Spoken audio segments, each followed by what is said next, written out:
For the Record with Angelina podcast. We took a little break. It's been a while since we dropped an episode, but I think we got to do a special one. A Today in the Bay takeover with Ian Kelly. What's poppin'? Hey, what's going on? I'm excited. I was like saying, we keep rescheduling. I finally got you in here. So full of it. Out now everywhere with Drew Banga. Yes. How you feeling now that it's out? Man, I feel great. The reception from it has been amazing. I threw a listening party and like 70 plus people showed up. Woo. And it was nice to see the way the community had kind of embraced it. I'm like, okay, we're making some moves. Yeah, it's hard. So I noticed on the first record you got a little breath from Soul Food, that part. Mm-hmm. So was that kind of the concept for you right away going into it? Was it going to be like kind of based on the movie a little bit? Not right away, but at one point when I started listening to all the songs and I stopped and I was like, ooh, you know what? And the first one I heard was the Cousin Faith one, the Cousin Faith part. Where like, you messed with my husband. And that was the first one. I'm like, ooh, I'm going to use multiple. Okay, what's so funny? So when I pressed start, I heard the first one. I was like, okay, there's a soul food theme, and like I kept listening. I was like, bro, if they don't have the family fuck my husband, I'm gonna throw this out the window. I was like, you gotta include that. That gotta be like a relationship joint. Yep. And then you get to distance, and then right away I was like, oh, okay, they put it in there good. I was like, you knew I was gonna put that one in there. I was like, you can't miss that. No, I thought that was hard with the concept. So exactly, what was it for you like when you guys were creating it? Because you got Drew Bang on it. Yes, he produced the whole thing. The whole thing. I love that because I don't even remember when Action Bronson first came out, like that Blue Chips era. Oh, yeah. Like for me, I was like on Action Tough because like he would have producers just produce the whole thing. Like, you know, Party Supply is going to produce this whole thing, you know, whoever it was. And at the time, I feel like a lot of artists, not that these projects weren't dope, but at the time it was really popular to have like 20 producers on one song. Like even like I remember Watch the Throne came out, like it was like crazy to kind of see that. It was a hodgepodge. So there was something refreshing about that. And I still get excited when I see that to this day. Like I think Alchemist announced he's going to do Benny's whole shit. So when I saw that, there's just something special about it. And I feel like it's kind of rare. Yeah. For you, did that happen organically or were you like, did you hit him up like, I want you to do my whole shit? Honestly, it just kind of happened organically. First, I was like, bro, let's just start cooking and make some more music. You know, I was on an independent label situation. I had just kind of started leaving in. I tapped in with him. I'm like, let's build. And then the next thing you know, it just started growing piece by piece. And I'm like, let's make it a project. He was like, come on. And then at that point, it was smooth. I love it. I love it. And I feel like this project for both of you guys came together really good. I mean, you know, we're going to get into both of your guys' journeys, but for me on the outside looking, like when I knew about Drew Banga or when I heard about him, it was more like on club flyers. I knew he was a DJ. Right. And I'm sure he's been producing forever, but it wasn't until like recent years where it was like, oh, he's a producer because he's everywhere now. Like you couldn't really ignore his name. And then even for you, like I think I saw you first at A Black Woman Made This tour. I think that might have been the first one a minute ago. Rhapsody, and I just wanted to see her. I really wasn't tripping about the opening acts. And I remember seeing you and I was like, wait, bro can rap. Because my friend Christina, she knew you. Like, so we have mutual friends. But I was like, oh, like he could actually rap. And you had like good stage for like, I was like, okay, breath control. Like he actually like is a real performer. Come on. You know what I mean? So, a little bit. but then after that, the recent years, like you're everywhere, like freestyles everywhere, like blown up. So like, for me, it was like I saw both of you guys grow and then like this project came. You know what I mean? Right. How did you guys get it popping together? So no lie, I've known Drew for like over a decade. I remember before Drew Banga was Drew Banga. He was like Drew Basso and he was always a bass player and, you know, just kind of building on the side. So when I knew he had that bag already and I had seen the shift into the DJ world and the Drew, and, you know, and all that, I'm like, bro, let's bring it back. But no lie, I just want to see you get deep into your bag because Drew is a amazing artist. Like he can play multiple instruments, he can produce, he can DJ. So I was like, bro, I just want to showcase that and let me showcase my elevation with this lyricism and then let's make something special. That's dope. So you guys go back already. You guys were already good friends. How did you get started in music? Man, rapping in my partner's closets and basements. Like at what age? Probably like 18. I used to. Oh, okay. I started off singing. The first song I ever got on, I sang a hook. Really? I didn't even know that. I can't sing. But I harmonized the hook and it sounded cool. You know, a lot of people be starting off singing because they're like, okay, I'm going to get the girls, you know? You see? But there wasn't no auto-tune then. Now that I know about auto-tune, I'll sing now. You're like, I might be able to get something off, So then I went from 18. Then honestly, when I got to college, I started rapping in my dorm room a lot and then going to ciphers out in the yard and different things of that type of nature. And then as soon as I came back home, I'm like, okay, let's take the career on one. Has music always been around you, like growing up? Definitely. Even like when I used to play like Pop Warner football, I would like recite verses to kind of calm myself down. Really? So that's like crazy. 3rd and 2, I would start singing Jagged Edge. If it's like 1st and 10, I'm singing Tupac. Like, it's just different things to kind of like keep my mental in the game. Like the kid in Hardball where he got to listen to Biggie. No, that's why I love Hardball. You're not gonna be good. I'm like, that's me. Yeah. That's funny. Do you come from like a musical background, like, with your family or anything? You know what? Not so much a musical background, but I will say I think even just kind of looking at a little bit of entertainment, at least when it stems from my dad. My dad was in radio for a second. Oh, really? Then he actually got away for it, became like a mortgage broker and wanted to help out community-based stuff. But I saw his old tapes and he played them for me and everything. So it always just like the love of music was always there and the influence. And then every Sunday, 102.9, KBLX, just, the Quiet Storm, the oldies. oldies, everything. So I'm just like, music was always around me, but I wasn't just around like musicians per se. What moment for you where it was like, okay, I need to start taking this seriously? Okay, I was like 19. I was rapping in my dorm room with my partner and we were all freestyling. And I just kept on going. And afterwards, he pulled me to the side and he was like, hey, bro, you want to take this serious? I was like, no, we just having fun. He said, nah. He was like, it's not just fun for you. Take it serious. And, sad to say that friend passed away, rest in soul. But, yeah, he was You really want to like spark your mind to be like, oh, maybe I could do something. Mm-hmm. How much do you think you've grown from Soulful Up now to your like beginning projects? Oh, a lot. Like what has this album like really taught you? This project, I think you can see my control. I think you can see more of my expansion when it comes to song making and songwriting ability. I feel like my earlier music, some of it was like boom bap. Some of it I still didn't have control of my voice or know how to, exactly captivate people. Yeah. I think my newer music, I understand now what people like. I understand now how I've kind of like progressed and kind of like blossomed. So now I'm just kind of cohesively putting it together. Yeah, that's interesting that you said that because I was talking to Monty too. Monty Draper came through a couple weeks ago.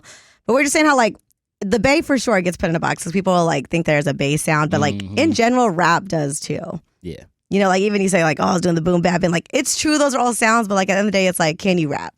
Exactly. Because like you could switch it up if you wanted to.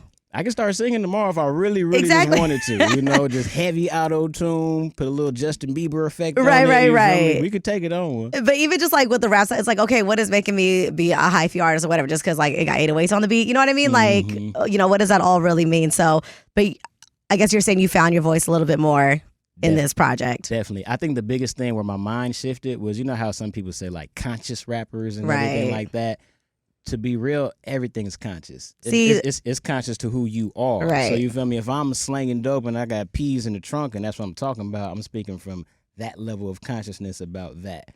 So me, what I just kind of finally did, I'm just like, man, I'm going to talk about whatever. Right. But I'm going to make sure that the story's painted, that you feel it. And I think at that point, that's where I kind of like stepped outside the box for myself. Right. And exactly. That's another one. Like I hate when people say conscious rap. Like even like when someone asks you like, who's your favorite rapper? And it's like, okay, well, if I say this person, they're going to think I'll listen to conscious rap. Or if I say this, they're going to think I'll listen to this. But it's like, it's all rap. Like that. Okay, that's storytelling. Exactly. Maybe not everyone's a storyteller, but that don't mean like I'm just subjected to like this kind of rap music. Exactly. Even with Dilla, a lot of people think like Dilla was just like conscious. Like, nah, if you listen to Dilla, he's talking about like cars, clothes, hoes, but he just did it in like a tone and a vibe that sounded like it was conscious, or like that's what people. And even worked with like Little Brother, all that. Exactly. So I definitely feel you. Like it's rap, it's music. No need to put so many boxes on it. But it's hard to like find your own lane in it too when everyone's like trying to throw some kind of tide on you. So when did you go independent? Man, officially went independent about a year ago. Okay, what made you make that decision? Like, how did that come about?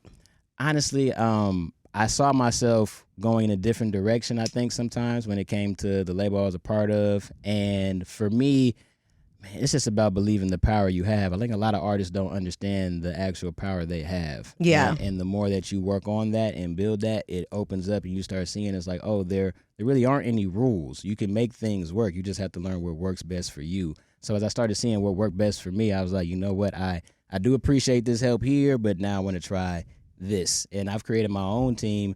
And I've been blossoming ever since, so it feels good. Yeah, so it's no like beef or nothing with Jamla and all them. Like it's still y'all left on good terms. No, left on good terms, and there's still people over there like I chop it up with here and there. Like once again, I learned over there, and I'm never gonna have beef with a situation where I learned from.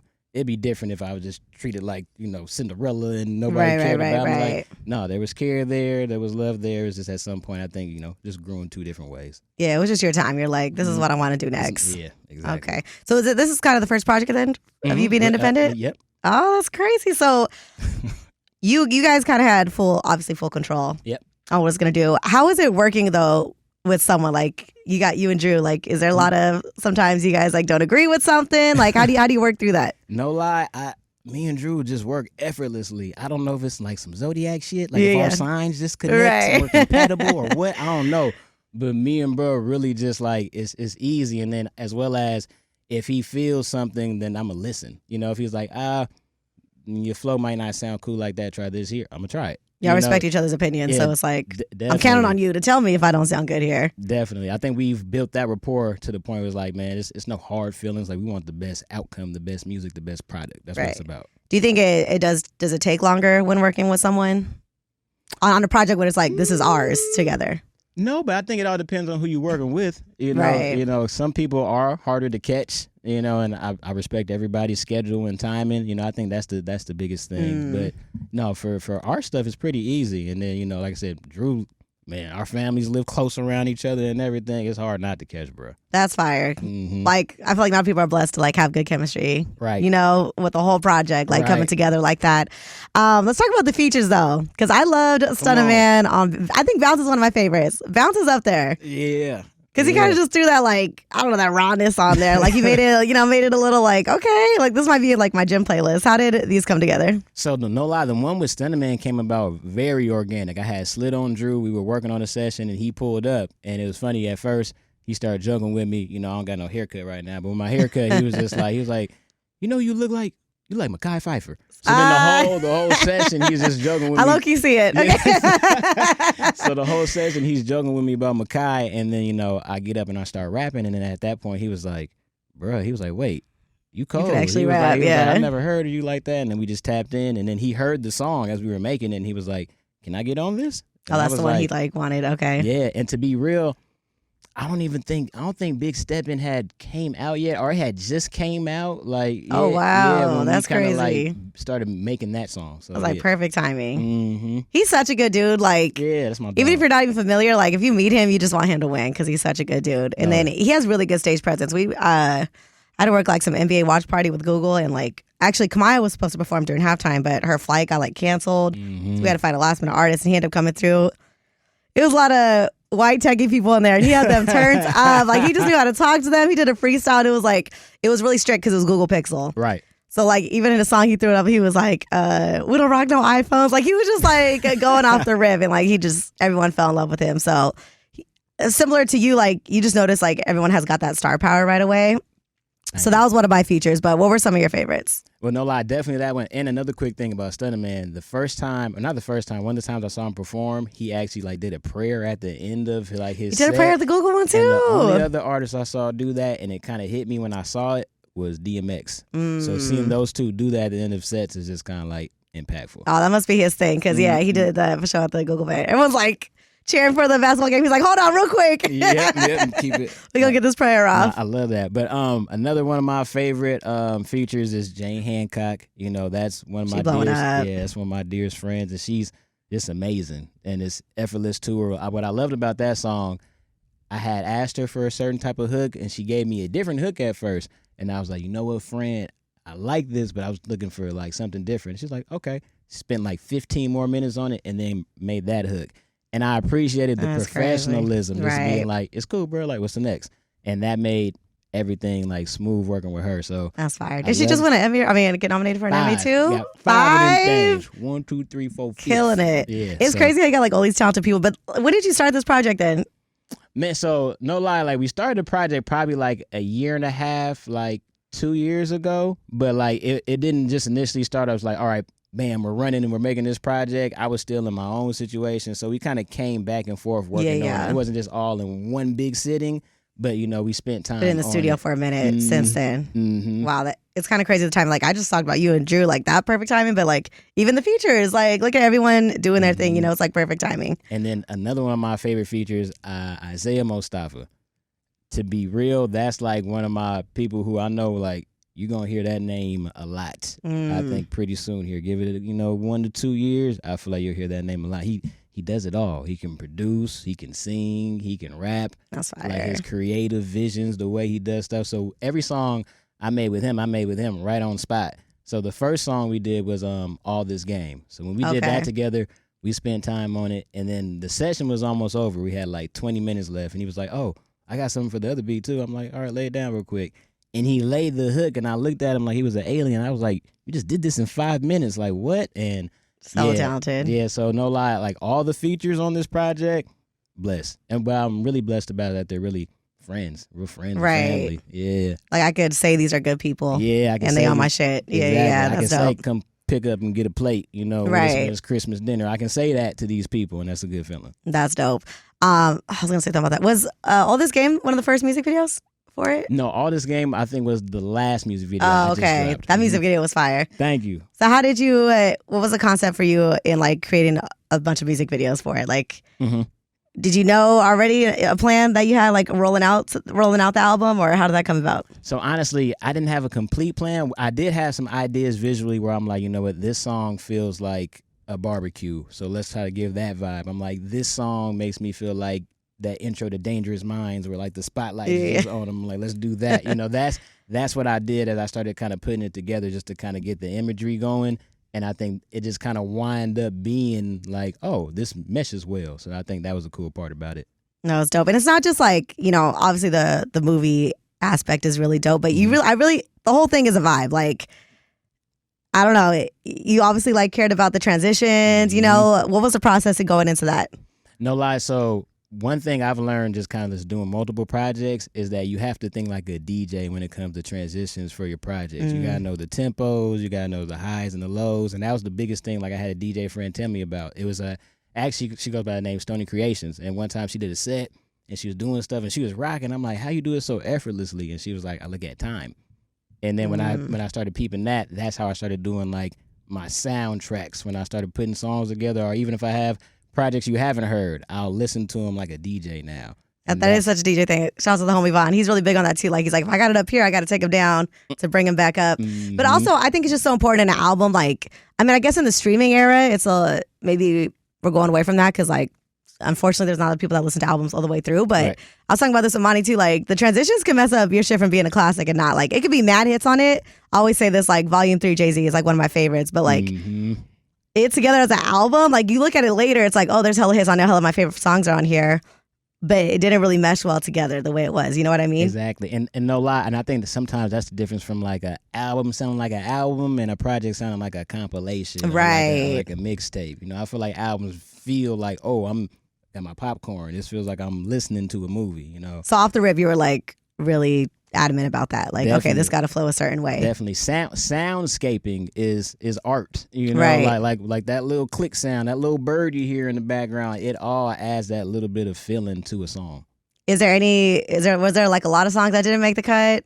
There were some, and me and Drew actually are working on some other stuff too. Okay. Like cool little deluxe. So, we want to make sure everybody gets the full dose. But yeah, like we got it brewing up. Would you guys do like another like complete different project too? Like, could we get maybe like a trilogy or something of so full of it? Like, is this just like one extension or? You know what? I got to sit down with Drew. We haven't really exactly talked about like a Soul Full of It series. That'd be hard. But, I'm not mad at it, especially with the reaction this has gotten. So right. I'm just kind of like, okay, like, yeah, we had to sit on the drawing board with that one. Super dope. All right. So what's next for you? Because I feel like now the album's out, you got a lot popping. What's going on? What's next for me, honestly, just to give people more music. I think this year, more singles. This upcoming year, more singles, a few projects already in the tank. I actually have a project with DJ D Sharp that I have in the tank that I'm working on. Me and the homie named Tico, who's actually from out here, we've been working on stuff. So there are still a few producers who I have like projects with, but I think some of those might be smaller. I definitely want to give more singles out. I think the biggest thing with me is that I do feel like I'm a great artist, and I feel like I'm growing into what I've been meaning to grow into. Now it's consistency. People got to see and feel you. And honestly, nowadays, even when you drop music, it's all an algorithm. You feel me? The same way you drop on Instagram, and the more you drop on Instagram, yeah, same way with music. See, I have such a I don't know. I feel different ways about that. I agree, and that is how it is, unfortunately. But like, I also feel like sometimes people will drop stuff, and then they kind of stop promoting it after a while because they think like not enough time's passed. It's like, this is your baby, like you know, just because like it ain't popping the first month, like. And it's still new. Like and I used to be a little shit kid that used to say stuff like this too. Like, you know, a new song comes out, they'd be like, oh, you late. That came out last week. Because that'd be the popular thing to do is like download the music right away. But now that I'm older, it's like, this is their latest project. I am not late. Like nothing came out after this just because I wasn't in the studio right when it dropped. You know what I mean? No, exactly. But you know, something I started to realize too. So even with me wanting to drop more music, I also want to make more pieces of art around the music too. So, you know, I don't want anything just to be like, all right, I drop a single here this week, next week, and then we just forgot about that one. Yeah. I'll probably still promote the next. That's what I'm making sure. I was like, we still got to keep pushing this one. You got to make it a continuous carousel. Like, nothing, like you said, nothing is all. I had somebody tweet me. I had a partner text me like 2 weeks ago, like, bruh, when you and Drew drop this project, it's going to be crazy. I'm loving what I'm seeing. And I'm just like, yep. Yeah. Not knowing that it was already out. So, you know, I had to realize, you know, I'm like, you know, like, hey, you can't take offense to it. You know, people just in the world where there's so much stuff coming at us all the time. If it ain't viral, more than likely people didn't see it. So keep promoting it, keep pushing it. Yeah, and it does suck with the singles. I mean, me and my friends talk about this all the time. It's like streaming did kind of kill everything. Because a lot of times, like, whatever, these albums will go number one, but it's like, you didn't even listen to the album. It's popping, or this artist is popping because that one song went viral, or everyone's streaming that one song, but the whole time the whole album's whack. But now this person is the bar because they got these two popping songs. And then, bam, now you got 10 million streams off of really two songs. I really want streaming to blow up because it's like you and I, like people need to go in and buy the albums. Like you don't have to do that anymore. And it's making like people who are, trash, you know, be great or vice versa. It's just hard to get music. Yeah, it can. Like they made it easier, but it somehow became harder at the same time. You know what I mean? Right, and it can feel a little watered down and oversaturated at times. I trust me, I know the feeling, but I think that's why you still, even if to another artist, if you want to drop consistently, still take care of your music. You know, don't just drop blah blah just to be doing it. You know, I still say like, get ready, stay ready, so you ain't got to get ready. Me, I like to do like the 3-month plan, where it's like, I always stay 3 months ahead of what I'm about to do. So then that way when something pops up, I'm already settled in and I don't feel like the Mr. Crab meme. You feel me? Like, that's the, you feel me? Gotta stay focused. Yeah. Will we get any like vinyl or anything for this one? Ooh. This is what I feel like I need to play like in my living room, you know, like while I'm cleaning. I got like a record player, like. Come on. I mean, I know we all got Bluetooth. I do. I can still connect it to that. Like I can still bump it in my car, but. No lie. Yes, I still actually want to get vinyl. Still planning to get some merch going. Still want to do some shows. Like I said, nothing is dead until I'm dead. So you feel me? Like I just want to keep on pushing and keep everything rotating. Well, I'm excited for you. So full of it. Go stream it out now everywhere.